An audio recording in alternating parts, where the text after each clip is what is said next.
அனைவருக்கும் வணக்கம்.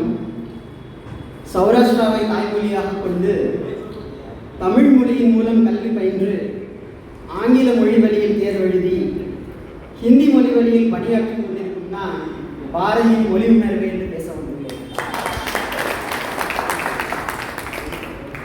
சௌராஷ்டிரா மொழி பேசுபவர்களை பட்டு நெசவு தொழில் செய்வதால் பட்டு நூல்காரர்கள் என அழைப்பார். பட்டு நூல்காரனாகிய நான் பாட்டு நூல்காரனாகிய பாரதியின் மொழி உணர்வு என்று பேச வந்துள்ளேன்.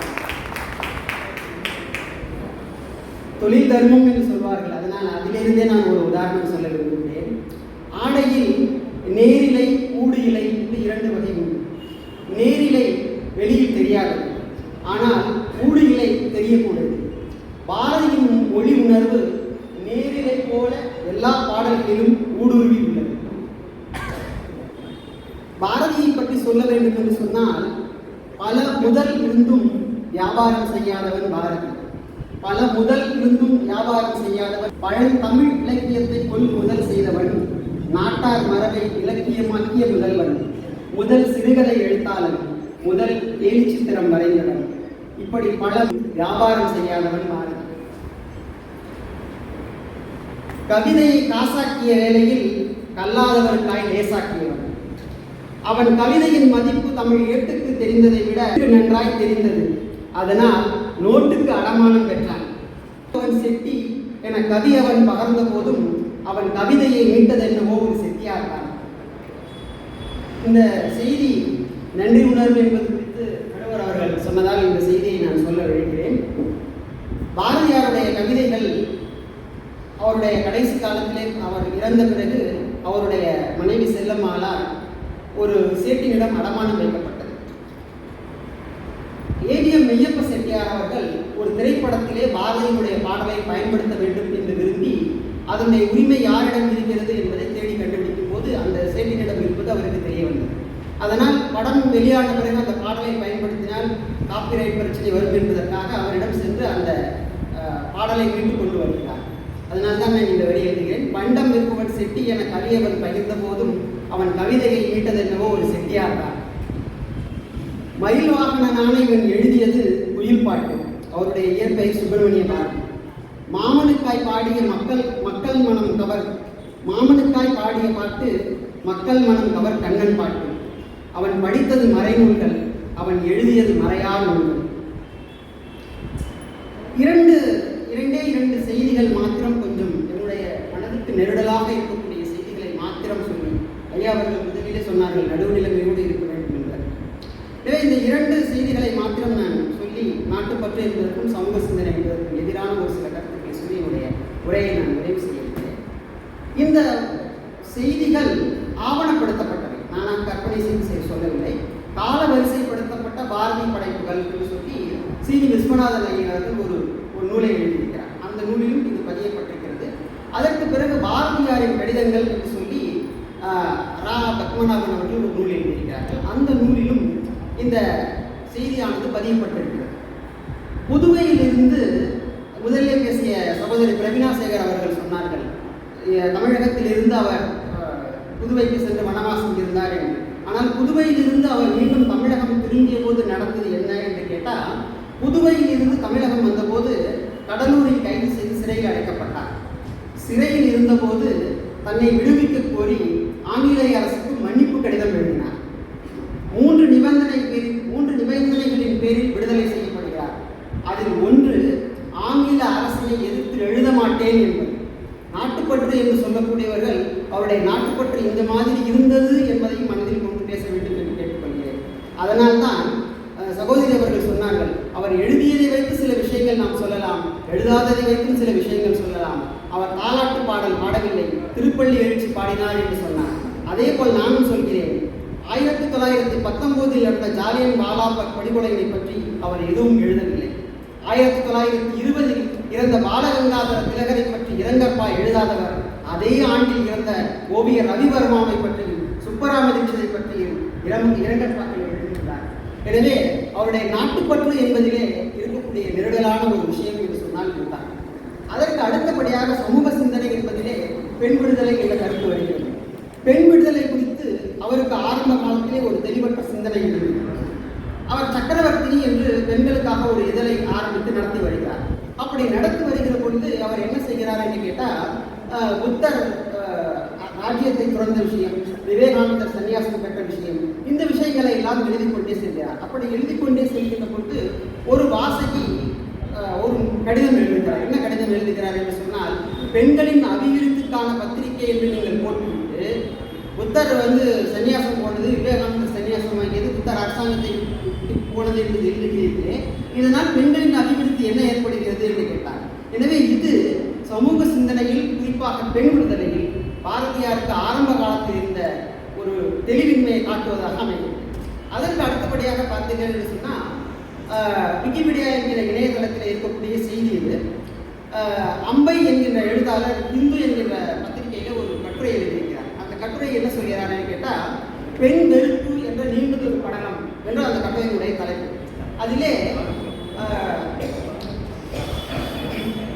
அரசியல் சுதந்திரம் கோரும் பெண்கள் அழகற்றவர்கள் என்று சொல்லி பாரதியார் எழுதியிருப்பதை சுட்டிக்காட்டுகிறார்.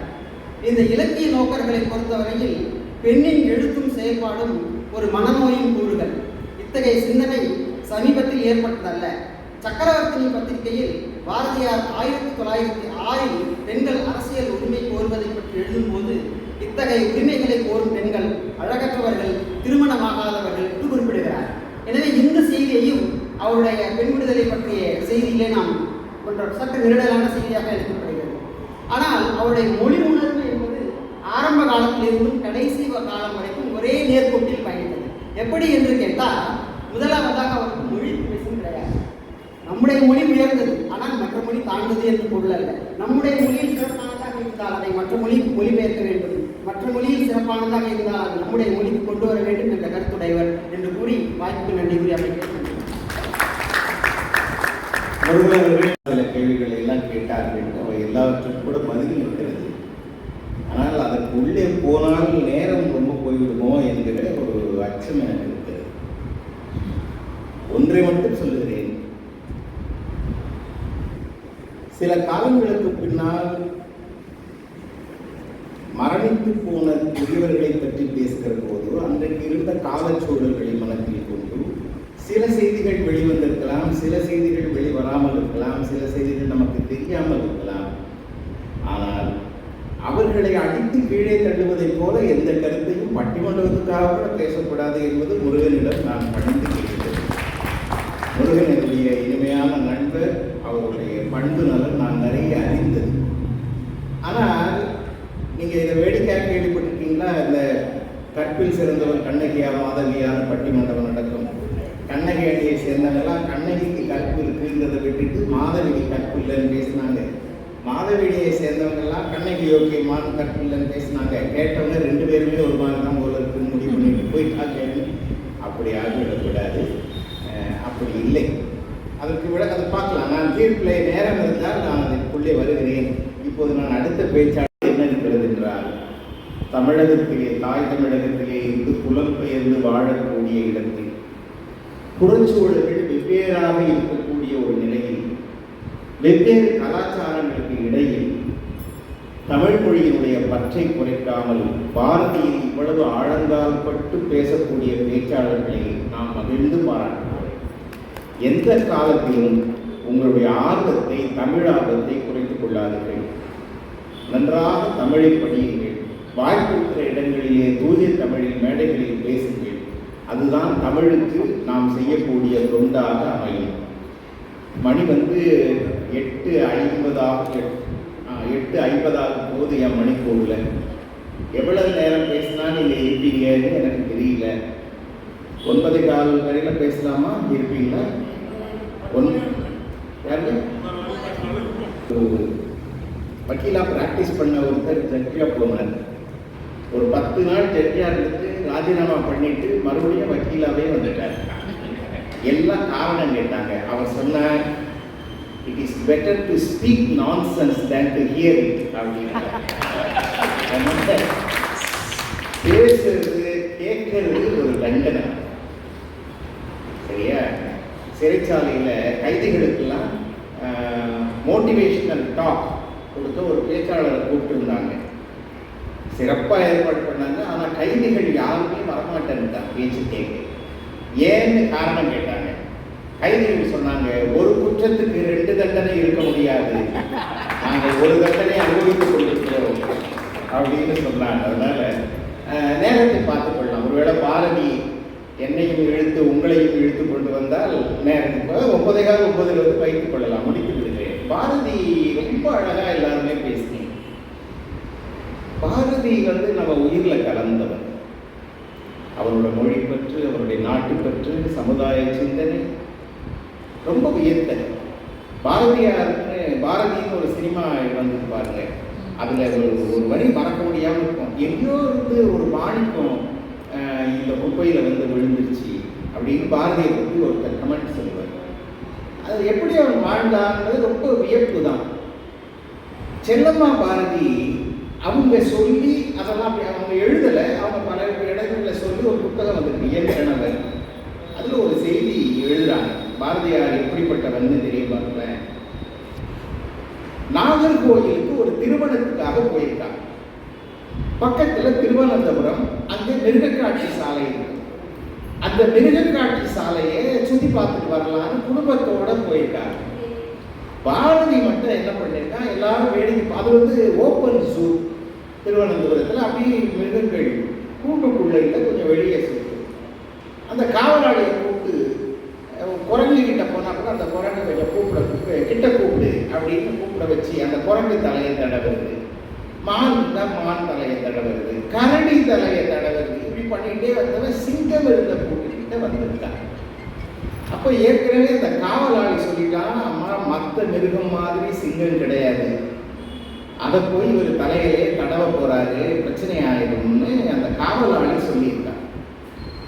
அது பாரதி காதல் எழுத, அவன் காட்டுக்கு அரசன் என்றால் நான் பாட்டுக்கு அரசன், நீ சிங்கத்தை கூப்பிடு அப்படின்னு இருக்காரு. அவனும் சிங்கத்தை எப்படியோ கிட்ட வர வச்சிருக்கான், கை கட்டுற தொலைவில். செல்லம்மா பாரதி எழுதுறாங்க, இவர் செய்த இந்த அட்டூழியத்தை பார்க்க ரொம்ப அச்சமாக இருந்தது. நான் என்ன செய்வது? நான் வெங்கடாஜலபதியிடம் வேண்டிக் கொண்டேன், கடவுளே சிங்கத்துக்கு நல்ல புத்தியை கொடுது என்று வேண்டிக் கொண்டேன். அதாவது பொதுவாகவே எல்லா மனைவியும் புருஷனுக்கு புத்தி வராதுன்னு தெளிவா இருப்பாங்கன்னு வைங்க. ஆனா செல்லம்மா பாரதி கூட சிங்கத்துக்கு நல்ல புத்தியை கொடுது என்று வேண்டிக் கொண்டேன்னு புக்கில் எழுதுறாங்க. அதே மாதிரி சிங்கம் வந்து சிங்கம் பெடரியை தடவிருக்காரு, அது ஒரு கர்ஜனை பண்ணிட்டு போயிட்டு என்று செல்லம்மா பாரதியினுடைய பதிவு. பாரதியினுடைய வாழ்க்கை முழுக்க அப்படித்தான், ரொம்ப வித்தியாசமாக இருக்கு. பாரதிதாசன் ஒன்று பதிவு பண்றார். பாண்டிச்சேரி தெருவில் அப்படி நடந்து போகும்போது யாரோ ஒருத்தர் ஒரு இளைஞன், என்ன அந்த இளைஞர் வந்து கொஞ்சம் கூன் போட்டா மாதிரி கூன் போட்டா மாதிரி நடக்கும். பாரதிக்கு ஒரு இளைஞன் எப்படி இருக்கணும்னு ஒரு கனவு உண்டு. எங்க பாரதியோட கவிதை மட்டுமல்ல, உரைநடை எல்லாம் படிச்சு பார்த்தீங்கன்னா குஸ்தி பாடசாலைன்னு எழுதிவாய்ப்பு. ஜிம்னு பேசுறோம்ல, ஒவ்வொரு இடத்திலும் குஸ்தி அமைக்க வேண்டும், நம்முடைய இளைஞர்கள் உடம்பை அப்படி வைத்துக் கொள்ள வேண்டும். செல்லம்மா பாரதி 6 மாசம் வாழ் வீசும் பயிற்சிக்கு பாரதி போனாராம். கத்தி சண்டை, அப்புறம் அந்த உடம்புல என்ன இருக்கு பலம், அதனால அதுக்கப்புறம் கத்தி சண்டை போல. ஆனா தோளை வலி உடையதாக்கி உடல் சோர்வும் பிழிவளவும் தோக்கி அறிவாளை கொண்டு பிளந்தாலும் கட்டு மாறா உடல் உறுதி தந்து அப்படின்னு தன்னுடைய உடம்பை பத்தி, நம்மள எல்லா இளைஞர்கள் உடம்பை பத்தி இருக்கணும்னு நினைக்கக்கூடிய பாரதி ஒரு இளைஞர் இப்படி போனோன்னு அவன் எவனோ போறான் தெரியல, அவன் இவரு தெரியாது பாரதியார். ஆனா யாரா நீ கேட்டதை பார்த்தோம்னா அவன் பயந்துட்டான். அவன் அப்படியே நின்று ஐயா வணங்கலாம். இதை பாவேந்தர் பாரதிதாசன் பதிவு பண்றான். எதுக்கு வரவன் யாரு? கொஞ்ச வயதுடையான் கூணல் கிழவனை போல அஞ்சி நடந்து சென்றான். சின்ன வயசு அவனுக்கு. எழுதுறது பாரதிதாசனும் பாரதியாரும் ஒன்னா நடந்து போறாங்க. கொஞ்ச வயதுடையான் கூணல் கிழவனை போல அஞ்சி நடந்து சென்றான். ஆரடானி என்றார் ஐயர். உங்களுக்கு ஒரு செய்தி தெரியுமா? பாரதிதாசன் எல்லா இடத்துலையும் ஐயர்னு தான் கூப்பிடுவார். பாரதியார் ஐயர்ன்ற மறுசொல்லுக்கு மறுசொல் கிடையாது. ஆரணாணி என்றார் ஐயர், அவன் அஞ்சலி செய்து நின்றான். முடிஞ்சதுங்களா? அடுத்து பாரதி சொன்னானா, நெஞ்சு நிமிர்ந்து நட, உன் நேரில் அந்த சேவலை பார் அப்படின்னா. சேவல் நடக்கிற மாதிரி நடக்கணும்டா ஒரு ஆம்பளை. சேவல் எங்கேயாவது பூனி நடந்து பார்த்துருக்கேன், அப்படி நடக்கும். ஒரு பையன் அப்படி நடக்க வேணாமான்னு தெருவில் போன ஒரு பையன் கிட்ட பாரதி சொன்னாரு. பாவேந்தர் பதிவு பண்றார். ஒவ்வொன்றிலும் ஒரு நுணுக்கத்தை பார்த்தவன் பாரதி. இப்போ அவனை மூன்றையும் பாடியிருக்கிறான் இல்லையா? மொழியை பத்தி சொல்லணும்னா செல்லமா பாரதி தன் புக்கில் இன்னொரு விஷயத்தை எழுதுறாங்க. பாரதிக்கு 19 வயசு, காசியில இருக்கிறாங்க. இந்த அம்மா இங்க இருக்கிறாங்க ஊர்ல. அப்ப இவங்க ஒரு கடிதம் எழுதுறாங்க தன் கணவருக்கு. யாருக்கு? பாரதியார். என்னன்னா, விஸ்வநாதன் ஒரு இந்தா இருந்தார், செல்லமா பாரதி மூலமா பாரதிக்கு உறவு. அவர் சொன்னதாக இந்த மாதிரி எழுதுறாங்க. அவர் என்ன சொன்னாரா, இந்த மாதிரி கடிதத்துல எழுதிட்டாங்க, இவன் என்ன கொஞ்சமாவது நம்மாள் மாதிரி இருக்கிறானா, நம்மாள் நல்லா புடிவு வைக்கணும், மீச வைக்க கூடாது. இவன் என்னடா பட்டாளி மாதிரி கிராப் பண்ணிக்கிட்டு திரியான், மீச வச்சிருக்கான், நீ கேட்க மாட்டியா, அவன் வீணாதான் போறான், கெட்டு போறான்னு விஸ்வநாதையர் சொல்லியிருக்கிறார் செல்லம்மா கிட்ட. செல்லம்மா இதை கடிதம் எழுதுறாங்க. எனக்கு என்னன்னு தெரியல, எனக்கு ஆறுதல் சொல்லவும் யாரும் இல்லை, பயமா இருக்கு, நீங்க உடனே வந்துருங்க அப்படின்னு கடிதம் பாரதியாருக்கு போதும். பாரதியார் பதில் எழுதுறான். எனதருமை காதலி செல்லம்மா, விஸ்வநாதன் உன்னிடம் தேவையற்ற சில செய்திகளை எல்லாம் சொல்லியிருக்கிறான். நான் தப்பான வழியில் போபவன் அல்லன், நான் சரியாகத்தான் இருக்கிறேன், நீ ஆறுதல். உனக்கு எப்போதாவது அச்சமோ பயமோ வந்தால் அந்த நேரத்தில் தமிழை எடுத்து படி, உனக்கு தைரியம் கிடைக்கும். பாருங்க, எத்தனை வயசுலங்க? 19 வயசுல பாரதி எழுதின கடிதம் செல்லம்மா பாரதி பதிவு பண்றாங்க. அவனுடைய மொழி சிந்தனை சாதாரணமானதில்ல. பாட்டு கவிதைகளை நிறைய சொன்னீங்க எல்லாருமே இல்லையா? புவி அனைத்தும் போற்றிட வான் புகழ் படைத்து தமிழை புகழ் ஏற்றும் கவியரசர் தமிழ்நாட்டுக்கு இல்லை என்னும் குறை என்னால் கழிந்ததுன்னே பாரதி எழுதுகிறார். பாரதிதாசன் எழுதுகிறார், தமிழால் பாரதி தகுதி பெற்றார், தமிழ் பாரதியால் தகுதி பெற்றார். ஒரு மொழியை ஒருவர் எப்படி காதலிக்க வேண்டும்ன்றதுக்கு பாரதி ஒரு உதாரணங்க. வள்ளுவன் தன்னை உலகிற்கே தந்து வான்புகழ் கொண்ட தமிழ்நாடு ஏன் மாப்போசி ஒரு கூட்டத்தில் பேசுற ஞாபகம் இருக்கு. நான் கல்லூரி மாணவனாக இருக்கிறப்போ ஒரே கூட்டம், மாப்போசி நடுவராக இருந்தார் பட்டிமன்றத்துக்கு.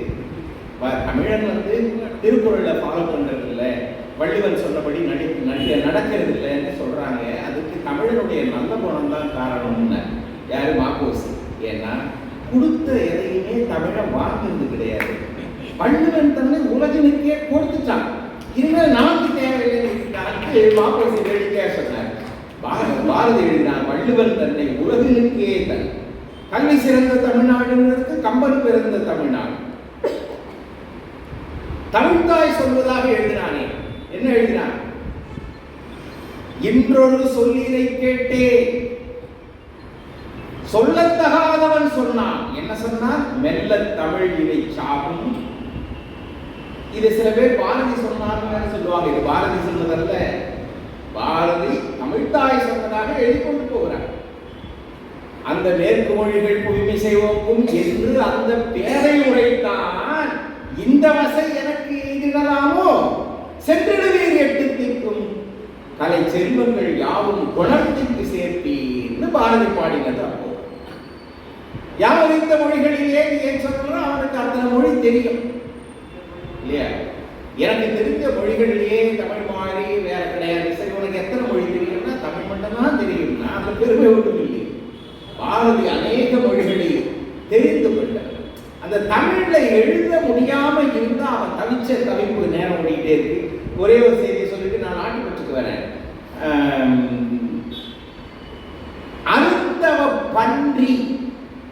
அப்படின்னு ஒரு சொல் பதத்தை பயன்படுத்தி வாழ்க மனைவியா இல்ல கவிதை காதலின்னு ஒரு பாட்டு எழுதிட்டான். அதை நீங்க பாருங்களேன், அது பெரிய பாட்டு. அதுல அவன் எழுதுறான், பணம் இல்லை கையில, அதனால வேலைக்கு போறான். எங்க வேலைக்கு போறான்? எட்டை குளத்துக்கு வேலை, மாச சம்பளம் வேணும்ன்றதுக்காக போன நேரத்துல இருந்து அவர் தமிழ்கிட்ட வர முடியல, கவிதை எழுத முடியல. தமிழை விட்டு தள்ளி போயிட்டு தான் குற்ற உணர்ச்சி அவனுக்கு வந்துருச்சு. சரி, பண சம்பாதிக்க போது தமிழை மறக்கிறதா, கவிதையை மறக்கிறதா? அது எப்படி தெரியுமா இருக்குன்னு ஒரு கதை சொல்றான். அந்த முனிவன் மாதிரி என் நிலைமை ஆயிடுச்சு. எந்த முனிவன் மாதிரி? அதுதான் அந்த கதை. ஒரு முனிவனுக்கு வந்து கூடு விட்டு கூடு பாயிற கலை தெரியும். இது கதை தானே, பார்த்து இருக்கிறான். கூடு விட்டு கூடு பாயிறதுன்னா உங்களுக்கு தெரியல, இந்த உடம்புல இருந்து அந்த உடம்புக்கு. அவன் அந்த முனிவன் ரொம்ப படிச்சு தவம் செய்த முனிவனுக்கு ஒரு விருப்பம், இந்த சேத்துல பன்னிங்க கிடக்குது, அதுக்கு வாழ்க்கை எப்படி போகும்னு இந்த முனிவர் கவலைப்படுறார். அதனால என்ன பண்ணார், ஒரு பன்னி உடம்புல போயிடு. தான் பையனை கூப்பிட்டார். அந்த முனிவனுக்கு ஒரு மகன் இருந்தான். மகனை கூப்பிட்டு, டேய், நான் ஒரு மந்திரம் சொல்லி பன்னி உடம்புல போய் பன்னியா சேத்துல தீரணும். ஒரு 10 நாள் பொறுத்து நான் சொல்லித்தர ஒரு மந்திரத்தை நீ சொல்லு. இந்த மந்திரம் மாற்று மந்திரம். நீ சொன்னீன்னா நான் மறுபடியும் உன் அப்பாவா முனிவரா மாறிடுவேன். டீலான்னாரு பையனா டீல். சரியா? இப்ப இத சொல்லி முனிவர் வந்து பண்ணியா போயிட்டார். பையன் தினமா வந்து அப்பா பண்ணிய பார்த்து எவ்வளவு தவம் பண்ணவரு, இவருக்கு எதுக்கு இந்த பண்ணிங்களோட இருக்கிறாரு, எதனால அந்த பண்ணி அதுக்குள்ள 2 கேர்ள் ஃப்ரெண்ட் எல்லாம் சேர்த்து பொம்பளை பண்ணிங்களோட சுத்துது. ஒரு 10 நாள் ஆன உடனே, இதுல நான் கொஞ்சம் தூண்டு வைக்கிறேங்க, இதெல்லாம் பாரதி எழுதுனா கேர்ள் ஃப்ரெண்ட் சுவைக்காக நான் கொஞ்சம் இதை சேர்த்து சொல்றேன். ஆனா கதை பாரதி தான். 10 நாள் கழிச்சு பையன் வந்து அந்த கிட்ட வந்து பண்ணிக்கிட்டு அந்த மந்திரத்தை சொல்ல தொடங்கினான். வாயை திறந்தான். டேய், வாயை திறக்காதேன்னு அப்பா பண்ணி, கொஞ்ச நாள் இந்த இன்பத்தை அனுபவிக்கிறோம். இது என்ன சுகம் தெரியுமா? சேத்துல இருக்கிற மாதிரி சுகத்தை நான் வெளியே கூட அனுபவிச்சது இல்லைன்னா. இது என்ன, ஊர்ல இருக்க எல்லா சாக்கடையும் வந்து இதுலதான் ஒழிது, இந்த வாசனையில இருக்கிறது ஒரு சுகம். சேத்துலதான் கொஞ்ச நாள் இருந்துட்டு வரேன்டா, அப்பா விடுற, நீ போடாது, கொஞ்ச நாள் தான், ஒரு கொஞ்சம் மாசம் கழிச்சு போன்னு ரொம்ப வேதனை ஏற்பட்டா. அப்புறம் பார்த்தா அதுக்குள்ள இது 2-3 பொண்களோட சேர்ந்து குட்டி போட்டு பெரிய குடும்பமா சுத்து. எது? அப்பா பண்ணி. நீங்க அப்பா பண்ணி முனிவர் பன்றியால முனிவர். அதுதான் பாரதி அருந்தவ பன்றின்னு பேரு. அவன் செய்திச்சு, ஆனா பண்ணியா போயிடுச்சு. ஒரு 3 மாசம் 4 மாசம் போய் வரமாட்டுதே, வாள் எடுத்துட்டு வந்தான் பையன். கேவலமா இருக்கு. என் அப்பா சொல்லிக்கிறது, சேத்துக்குள்ள கிடக்கிறதுக்கு ஒரே வெட்டு, வெளியே வந்தா வரட்டும், இல்ல உள்ளே போட்டு வாள் எடுத்துட்டு வந்தா இந்த பண்ணி பார்த்துச்சு. அப்பா, டேய், நான் இங்கதான்டா போறேன் பாரு, என் முந்த மனைவி அடுத்த மனைவி குட்டி என்ன சந்தோஷமா வாழ்றேன்னு எடுப்பா பாக்குறேன். இங்க வரவே வராத உனக்கு அந்த வாழை யூஸ் பண்ணா கழுத்துல இருக்கு, நீ செத்து போடா, என்ன டிஸ்டர்ப் பண்ணாதேன்னு பண்ணி சேர்த்துக்குள்ள ஓடி போச்சான். தமிழை மறந்து அப்படி நான் வேலைக்கு போயிட்டு பாருது. அது ரொம்ப நல்லா இருக்கும். அந்த கவிதையா எழுதிப்பாரு தவ பண்றேன்னு. சரி, இப்ப நாட்டுப்பற்று, பாரதியினுடைய நாட்டுப்பற்று. நாட்டுப்பற்றுனா என்னன்னு நீங்க பாரதி கிட்ட தெரியும். அது தவிர இறந்தரு மனையின் நீங்கி இடர்மிகு சிறைப்பட்டால் பதம் திரு இரண்டும் மாறி பழிமிகுந்து இழிவுற்றாலும் விதந்தரு கோடி என்னல் விளைந்தரை அழித்திட்டாலும் சுதந்திர தேவி நின்னை தொழுதிடல் மறக்கிறேன்.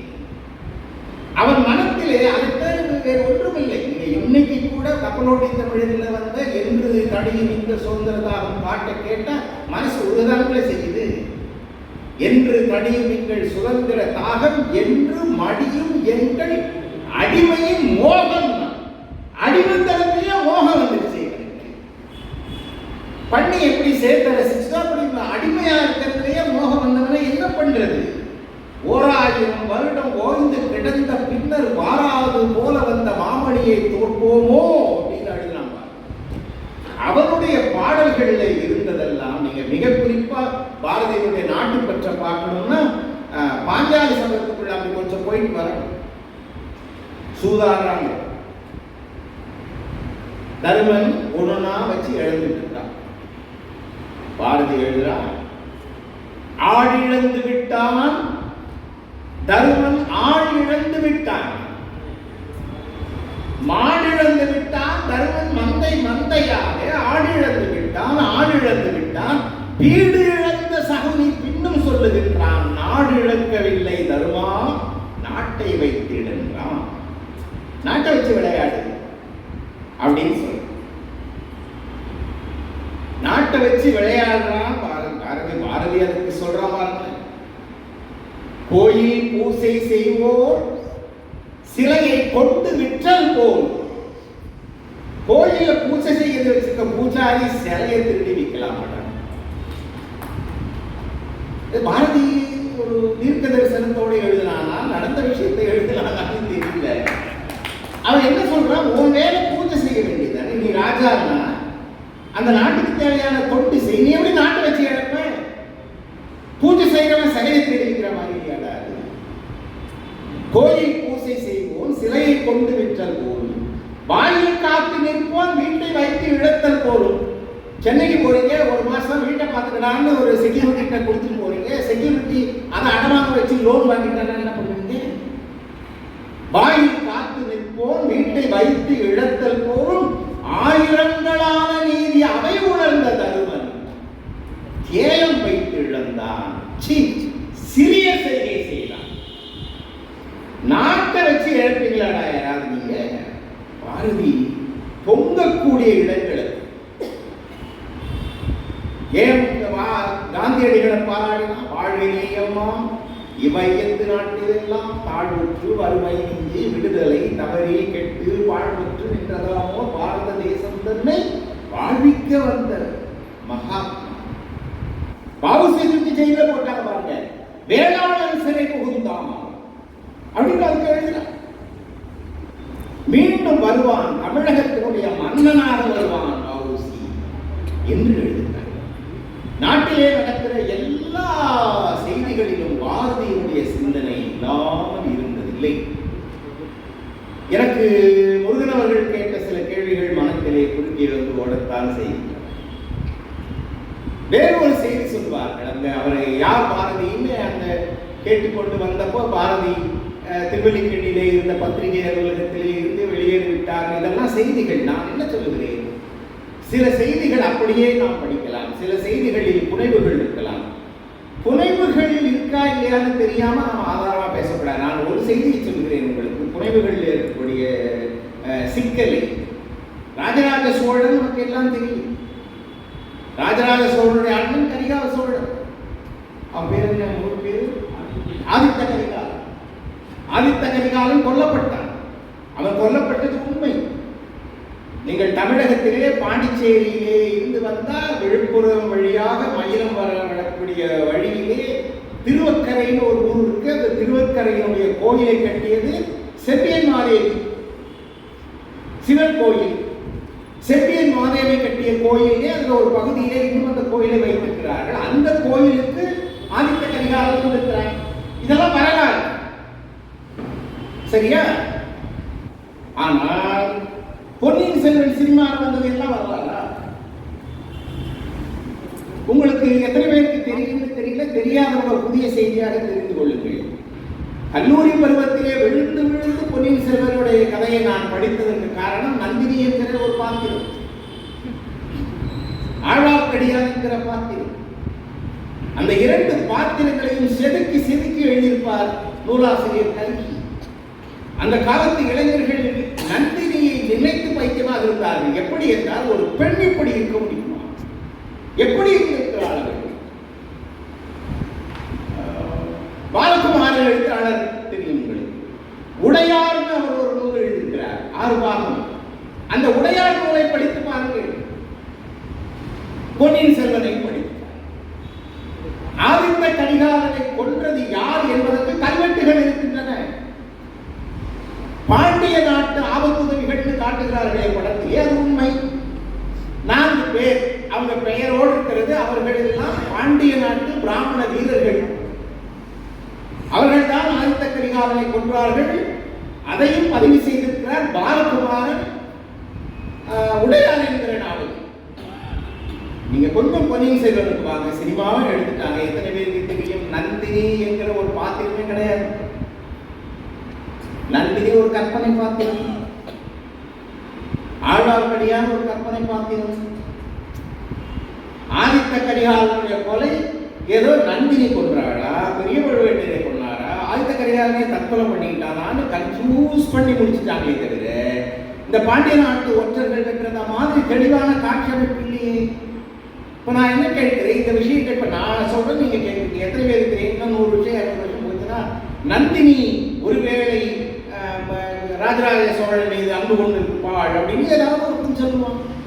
நந்தினின்ற கேரக்டரே கிடையாது. எதற்கு சொல்லுகிறேன்? குறைவுகள் வேறு.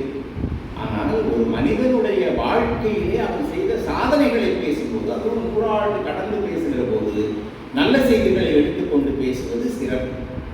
சரி, இப்போ நாட்டுப்பற்று கடைசியாக சமுதாய சிந்தனையை பற்றி கொஞ்சமாக சிந்திக்கணும். நானே நேரத்தை நடந்து போடணும், ஒரு அச்சம் இருக்கு, முடிச்சிடலாம்.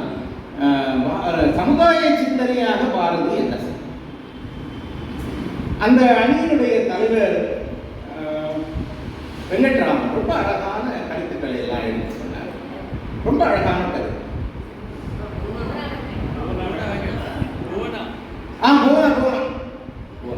நல்லா சிறந்த கருத்துக்களை சொன்னார் வெங்கட்ராமன்.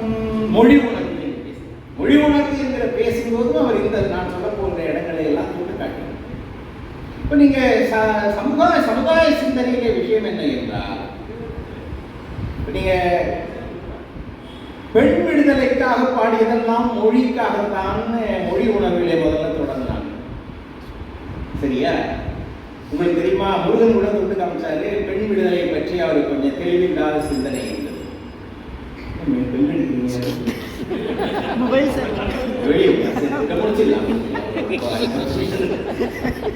உங்களுக்கு ஒரு வரலாறு தெரியுமா? பாரதியாருடைய கூட இருந்த சீடர்களில் ஒருவர் நிவேதிதாரி. நிவேதிதாவை கல்கத்தாவிலே வைத்து பாரதி பார்க்கிறார். மனைவியுடன் வந்திருக்கிறாயான்னு அந்த அம்மா கேட்கிறாங்க. இல்லை, நான் தனியாக வந்திருக்கிறேன் பாரு. எப்போதும் மனைவியையும் அழைத்துக் கொண்டு வர வேண்டும், அவளை துணையாக வைத்துக் கொள்ள வேண்டும், மனைவி இல்லாமல் வெளியே வரக்கூடாது என்று நிவேதிதா தேவி சொன்னதாக பாரதியாரை பதிவு செய்கிறார். இது ஒன்று. பாரதிதாசன் பதிவு செய்த ஒன்றை சொல்றேன். இது கண்டிப்பா உங்களுக்கு புதுசா இருக்கும். பாரதியுடன் சில நினைவுகள். பாரதிதாசன் இருக்கிறார். 10 வருஷம் ஒன்னா இருந்தாரு பாண்டிச்சேரி. ஒரு நாள் செல்லம்மா பாரதி கடையத்துக்கு போயிட்டார். குழந்தைகள் எல்லாம் போட்டுட்டு பாரதி தனியா இருக்கிறாரு. பாரதி வீட்டில் பாண்டிச்சேரியில தனியா இருக்கிற நேரத்தில் பாரதிதாசன் வந்து இரவு உடன் படுத்துக் கொள்வார். இது எப்போது நடக்கிறது. பாரதிதாசன் இதை எழுத தொடங்குகிறார். ஒரு நாள் இரவு செல்லம்மா ஊர்ல இல்லை என்பதால் நான் படுக்க போனேன். கீழே அடுப்பு பக்கத்திலே பால்காரன் வந்து பச்சை பால் அப்படியே வைத்து விட்டு போயிருக்கிறார். ஐயர் மேலே இருப்பார். அவரை தேடிக்கொண்டு போனேன். ஐயர் ஏதோ எழுதி கொண்டிருந்தார். அவரை தொல்லை செய்ய வேண்டாம் என்று நான் பாயை விரித்து படுத்து விட்டேன். எழுதுகிறார்கள் பாரதிதாசன். நான் படுத்து விட்டேன். நடுநீசி தூக்கத்தில் புரண்டு படுத்தேன். ஐயர் தலைமாட்டிலே குந்தி கொண்டிருந்தார். இந்த சொல் பாரதிதாசன் வெளியிடுவது. தலைமாட்டிலே ஐயர் குந்தி கொண்டிருந்தார். என்ன ஆயிற்று என்று பதறி எழுந்தேன். ஒன்றுமில்லை. இரவிலே பாலை காய்ச்சி குடித்து விட்டு தூங்குவது எனக்கு பழக்கம். பால்காரன் கொண்டு வந்து வைத்த பச்சை பால் இருந்தது. பாலை காய்ச்ச முயற்சி பண்ணுகிறேன். பால் ஏனென்று கேட்க மாட்டேன் என்கிறது. உன்னை எழுப்பலாம் என்று பார்த்தால் உனக்கோ தூக்கம் என்று ஐயர் மெதுவாக சொன்னார். தோ ஆகிவிட்டது, நான் வருகிறேன். நான் இறங்கி கீழே நான் என்பது பாரதிதாசன். இறங்கி கீழே ஓடி வந்தேன். அடுப்பு மேலே பால் இருந்தது, பால் வைத்த பாத்திரம். அடுப்புக்குள்ளே ஐயர் பேப்பரை எல்லாம் திணித்து கொளுத்தி இருக்கிறார். அது புகைந்து புகைந்து அணைந்ததை தவிர நெருப்பு எரியவில்லை. என்ன செய்வது என்று நானும் தடுமாறுகிற போது ஐயர் இறங்கி வந்தார். ஆயிட்டது என்று நானும் அப்படித்தான் நினைத்தேன். அவர் நான் ஒரு வழியாக உள்ளே இருந்த அந்த எரிந்த தாள்களை எல்லாம் வெளியே இழுத்து போட்டு பின்பு அந்த விறகு கட்டை எடுத்து வைத்து கொளுத்தினால் பற்றவில்லை. ஐயர் யோசனையிலேயே இருந்தார். ஒரு வழியாக அடுப்பை பற்ற வைத்து பாலை கொஞ்சம் சூடாக்கி அதை கொஞ்சம் ஆற்றி ஐயரிடம் கொடுத்தேன். அதை வாங்கிக் கொண்டே ஐயர் சொன்னார், சுபரத்தினம், பெண்களை நாம் எவ்வளவு எளிமையாக நினைக்கிறோம். நான் கூட செல்லம்மாவை சிவன் கையீட்டி அடித்து விட்டிருக்கிறேன். பெண்கள் இல்லாவிட்டால் வீடே கிடையாது. ஒரு 3 நாள் பெண்கள் வீட்டில் இல்லை என்றால் அந்த வீடு ஒன்றுமே இல்லாமல் போகிறது. இப்போது செல்லம்மா இல்லை என்பதனால் நமக்கு இந்த பாடு. பெண்களுக்கு எப்போது நாம் விடுதலை தர முடியும் என்று பலவாறாக பேசினார். நான் பெண்களுக்கு ஏதோ கவிதை வருகிறது நினைத்துக் கொண்டேன். நாளைக்கு எதை பற்றிய கவிதைன்னு ஐயனிடம் கேட்டேன். படுக்கும்போது பெண்களை விடுவிப்போம் அப்படின்றார் ஐயர். நான் தூங்கிவிட்டேன். அடுத்த நாள் விழித்தேன். ஐயர் நன்றாக பக்கத்திலே படுத்து தூங்கிக் கொண்டிருந்தார். நான் விழித்து பார்த்தால் அப்பெல்லாம் இந்த பெரிய அட்டை பேட் மாதிரி வாங்கல, பாரதி எழுதுவாங்கல்ல, அதில் எழுதி கவிதை எழுதி அப்படியே இருந்தது, பாதி எழுதி. நான் எழுந்து படித்தால் அந்த கவிதை தான், பெண்மை வாழ்க என்று கூத்திடுவோமடா, பெண்மை வெல்க என்று கூத்திடுவோமடா, வீரம் தருவது தாய்மொழி பாடடா என்று பெண்களை பற்றிய பாரதி அன்று இரவுதான் எழுதிய கவிதை தான் அது என்று பாரதிதாசன் பதிவு செய்தார். அவருடைய சமுதாய சிந்தனைக்கெல்லாம் தேச சிந்தனை, சமுதாய சிந்தனைக்கெல்லாம் எல்லையே கிடையாது. பாரதிதாசன் தான் எழுதுகிறார். அவங்க நம்ம போதான் சொன்னாங்க நினைக்கிற இந்த கழுதையை தோளில் போட்டுவிட்டு வந்த செய்தியெல்லாம் பாரதிதாசன் எழுதுகிறார். தேசத்தார் நல்லுணர்வு பெரும்பொருட்டு சேரியிலே நாள் முழுவதும் தங்கி விட்டார். காசு தந்து கடைத்தெருவில் துருக்கர் விற்கும் சிற்றுணர்வு வாங்கி அதை கனிவாய் விட்டார். பேசி வந்த வசை கொடுத்தார். நாட்டில் பல்லோர் பிறப்பிலே பேற்றத்தாழ்வு பேசுகிற செய்தியை எல்லாம் தூற்றினார்.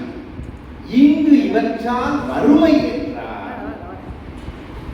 அவருடைய வறுமைக்கு காரணம் அவருடைய சமுதாய சிந்தனை.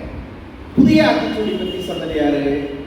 புதிய ஆத்திச்சூடி பற்றி 9 பேர்ல யாராவது சொன்னீங்க? அந்த புவனா சொன்னாங்களா, இல்ல முதல்ல பேசினவரா, இல்ல வெங்கட்ராமனா? ஐயா சொன்னாங்க. பாரதியினுடைய சிந்தனை என்னன்றது அவனுடைய புதிய ஆத்திச்சூடி. புதிய ஆத்திச்சூடியை இறைவணக்கமா அவன் எழுதுவதும் அப்படித்தான். அவன் என்ன ஆத்திசூடி இடம்பெற அணைத்து மோனத்திற்கும் முழுவெளிமேனியான் கருநிறம் கொண்டு கடல் மிசை கிடப்போம் மகமது நபிக்கு மறையருள் புரிந்தோம் இயேசுவின் தந்தை என பல மதத்தினர் உருவகத்தாலே உணர்ந்து உணராது பல வகையாக பரவிடும் பரம்பொருள் ஒன்று. இப்படி எந்த வேறுபாடும் கிடையாது. நீங்க அச்சம் தவிர ஆன்மீக வரையில தொடங்கி கடைசி வரையில வந்தீங்கன்னா அதில் இருக்கக்கூடிய சிந்தனை தமிழருக்கு மட்டுமல்ல, இந்தியனுக்கு மட்டுமல்ல, உலகத்திலே மனிதனாக பிறந்த ஒவ்வொருவருக்கும் வழிகாட்டுவது அவனுடைய புதிய. எனவே அவனுடைய மொழி சிந்தனை அதுல எதுவும் கொண்டு சொல்ல முடியுமா? அவனுடைய நாட்டுப்பற்று அது அனைவரும் அறிந்தது. ஆனால் எல்லாவற்றுக்கும் அடிப்படையாக அவன் நினைச்சது இந்த மக்கள் இப்படி இருக்காங்களேடா, இந்த மக்கள் இப்படி இருக்காங்களேடா, இந்த மக்கள் மாற வேண்டிய நாட்டுப்பற்று சொன்னீங்கன்னா வெள்ளக்காரன் வெளியே போனதுக்கு அப்புறமே அந்த பாட்டுக்கெல்லாம் முக்கியத்துவம் இல்லாம போயிடும் அப்படின்னு பார்த்தாங்க. எல்லாருக்கும் மொழி சிந்தனை அதிகமாயிட்டதுன்னா மொழி ஏற்பற்றை பற்றி அவன் சொன்னது கூட தேவையில்லாமல் போய்விடலாம். ஆனால் சமுதாய சிந்தனை என்பது உலகிலே பிறந்து வளரக்கூடிய ஒவ்வொரு மனிதனுக்கும் அவருடைய எழுத்து பயன்படும் என்பதனால் சமுதாய சிந்தனைகள் தான் ஒப்பீட்டு பார்வையிலே உயர்ந்து நிற்கிறது என்பதை சொல்லி நிறைவு செய்து